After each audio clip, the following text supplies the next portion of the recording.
Hello बच्चों, let's see this question and here this question say which of these statement is incorrect about CPIM। Question आपसे बोल रहा है कि इसमें से आपको जो यहाँ पे 4 ऑप्शन दिए हुए हैं कौन सा ऑप्शन CPIM के बारे में इनकरेक्ट इन्फॉर्मेशन देता है या इनकरेक्ट स्टेटमेंट है, ये आपसे इस क्वेश्चन में पूछा जा रहा है। ऑप्शन दिए हुए हैं जो CPI है वो सोशलिज्म को और सेक्युलरिज्म को और डेमोक्रेसी को सपोर्ट करती है। नेक्स्ट है oppose the imperialism and communalism, ये कम्युनलिज्म को और इम्पीरियलिज्म को यानी कि साम्राज्यवाद को, यानी कि सिर्फ एक ही व्यक्ति का जो रूल होता है उसको बड़ा अपोज करती है, विरोध करती है। या फिर wants to secure socio economic justice in India, India में सोशो इकोनॉमिक जस्टिस को, न्याय को सुनिश्चित करती है, वो चाहती है।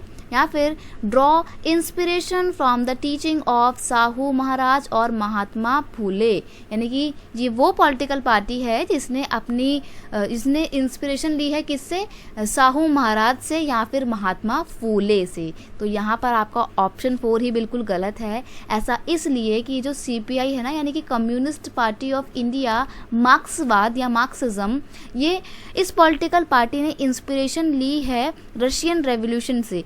रशिया की जो सोशलिस्ट रेवोल्यूशन हुई थी 1917 में, जिसमें लेनिन ने बहुत इंपॉर्टेंट रोल प्ले किया था, ये उस लेनिन से इंस्पिरेशन लेकर बनी हुई पॉलिटिकल पार्टी है। और इस पूरी पॉलिटिकल पार्टी का नाम क्या है, CPI, और फुल फॉर्म है इसकी communist party of India Marxist, was found in 1964। ये जो पार्टी है ना 1964 में बनी है। अब देखो बनने के पीछे भी एक पूरा अलग से सिनेरियो है।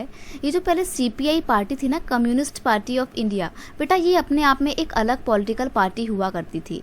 लेकिन क्या होता है 1962 में इंडिया और चाइना के बीच में एक वॉर हो जाता है, एक युद्ध छिड़ जाता है। और उस वॉर के दौरान इंडिया की ही एक पॉलिटिकल पार्टी ऐसी थी तो चाइना के लोगों को सपोर्ट कर रही थी। वो ये कह रही थी कि इंडिया के सोल्जर्स गलत कर रहे हैं, चाइना के लोग सही हैं, हमें चाइना की बात मान लेनी चाहिए। तो इस पॉलिटिकल पार्टी से बहुत लोग खफा हो गए थे, इसीलिए CPI के अंदर जो मेंबर ऐसा बोल रहे थे कि चाइना के लोग बिल्कुल सही कर रहे हैं, तो CPI के लोगों ने उन मेंबर को अपनी पार्टी से बाहर भगा दिया था। और वो जो बाहर भगाए हुए लोग थे, इन्होंने अपनी एक अलग पार्टी बनाई थी जिसका नाम था communist party of India Marxist. तो ये जो मार्क्सिस्ट वाली पार्टी थी ना, ये कम्युनिस्ट आइडियोलॉजी पर काम करती थी जो चाइना में फॉलो की जाती है, आज भी फॉलो की जाती है। तो CPI एक अलग पार्टी है और CPIM एक अलग पार्टी है। और यहाँ पे हमसे CPIM की ही बात पूछी जा रही है। CPIM जो पार्टी है वो महात्मा फूले और साहू महाराज से बिल्कुल भी इंस्पायर नहीं थी, बल्कि वो तो लेनिन से इंस्पायर थी। ओके, 1964 में पार्टी बनी थी। Enjoy the best support in West Bengal. अब आप सोच रहे होंगे कि ये पॉलिटिकल पार्टी का आपने नाम तो कहीं सुना नहीं है, कहीं पे जीतती भी है ये पार्टी। तो आप कभी बिहार के जो ईस्टर्न बिहार है ना, वहाँ के लोगों से बात करिए, वेस्ट बंगाल के लोगों से बात करिए, ये लोग बताएंगे कि यहाँ पर ना CPI पार्टी बहुत पावरफुल है। इनफैक्ट बंगाल में ना इस CPI पार्टी ने लगभग 30 सालों तक शासन किया है। 40 ईयर्स तक इसने कंटिन्यूअस रूल किया है। ये नहीं कि इसने 25 ईयर्स रूल किया, उसके बाद 2 साल के लिए उसकी सरकार हट गई, फिर 5 साल के लिए आ गई। नहीं, 30 ईयर्स तक कंटिन्यूअस पार्टी ने जो है रूल किया है।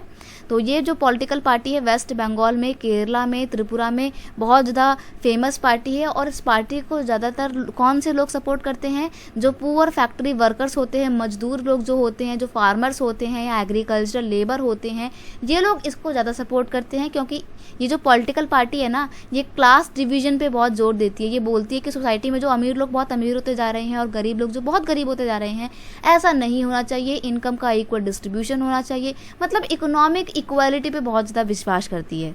तो ये थी CPI पार्टी। ऑप्शन 4 आपका यहाँ पर बिल्कुल सही आंसर है। बहुत सारी इन्फॉर्मेशन मैंने आपको CPI पार्टी के बारे में दे दी है। I hope you enjoy the video and understand it well. Best of luck.